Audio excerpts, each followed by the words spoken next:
সামান্য বৃষ্টিতেই যেন জলাশয়ে পরিণত হলো সোনামুড়া নগর পঞ্চায়েতের ৩ নম্বর ওয়ার্ডের রাস্তা। ধলিয়ায় থেকে ঠাকুরমুড়া যাওয়ার পথে রাস্তার বিভিন্ন অংশে জমে থাকে হাঁটু সমান জল, যার ফলে নিত্যদিন দুর্ভোগের শিকার হচ্ছেন সাধারণ মানুষ।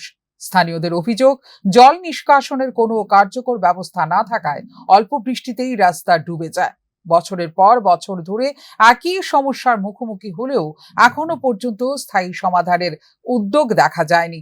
সবচেয়ে আশ্চর্যের বিষয়, নগর পঞ্চায়েতের ৪ নম্বর ওয়ার্ডের কমিশনার পঙ্কজ ভৌমিকের বাড়ির সামনেই তৈরি হয়েছে বিশাল জলাবদ্ধতা। একই সঙ্গে এই রাস্তা দিয়েই প্রতিদিন যাতায়াত করেন নগর পঞ্চায়েতের ভাইস চেয়ারম্যান। পাশাপাশি রাস্তার পাশেই রয়েছে Oxford little birds academy school. ফলে জলমগ্ন রাস্তা পেরিয়ে প্রতিদিন স্কুলে যেতে হচ্ছে ছাত্রছাত্রীদের। তবুও সমস্যার সমাধান না হওয়ায় ক্ষোভ বাড়ছে এলাকায়। এই রাস্তাটা আপনার এই সোনামুড়া নগর পঞ্চায়েতের ৩ নম্বর ওয়ার্ডে পড়ে। আপনার এই মেন রোড থেকে ঠাকুরমুড়ার দিকে যায় রাস্তাটা। সামনে একটা অক্সফোর্ড স্কুল আছে, প্রত্যেকদিন বাচ্চারা নিয়ে যায়।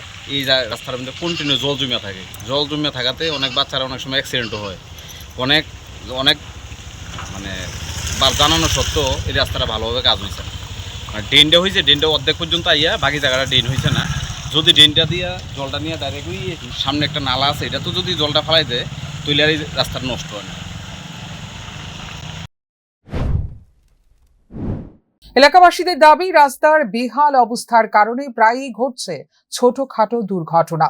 একাধিকবার জনপ্রতিনিধি ও প্রশাসনের কাছে অভিযোগ জানানো হলেও এখনো পর্যন্ত কার্যকর কোনো পদক্ষেপ নেওয়া হয়নি বলে অভিযোগ।